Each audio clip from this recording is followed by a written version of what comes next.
Hello everyone, here's a quick update from Abuja. There's been a buzz lately that started from January 2026. Nigerians will not be able to open or operate bank accounts without a TIN. But is that really true? First off, what is a TIN? A TIN is an acronym that stands for Tax Identification Number.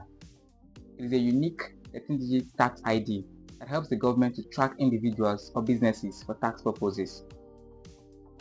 According to the Federal Inland Revenue Service, which is a government agency that is responsible for accessing, collecting, and accounting for tax and other revenues accruing to the federal government of Nigeria, you do not need to get a separate TIN card or number before you can operate a bank account in Nigeria. Instead, the National Identification Number or your CAC registration number for businesses can automatically serve as your TIN. The system has already been configured to pull your TIN behind the scene once you give your NIN or RC number to the FIRS. So the rumor that everybody must obtain a TIN from January next year before he or she can open or operate a bank account in Nigeria is both false and misleading.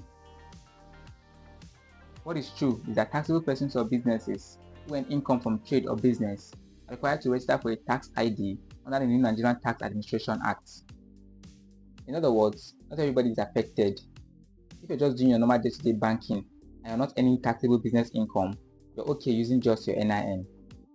But if you're a trader or you run a formal business, the new rules mean that banks will want to see your tax ID when you open accounts tied to your business or your financial activities.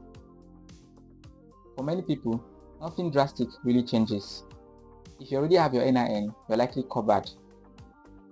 But for informal business owners who do not currently have a formal tax registration or a TIN, they will need to register and get a TIN, which in turn might affect whether they can open or maintain certain kinds of bank or business accounts unless they register. So, if you're a business person or you earn income formally in Nigeria, it is important for you to check that your tax registration and TIN are in order before January next year to avoid surprises at the bank.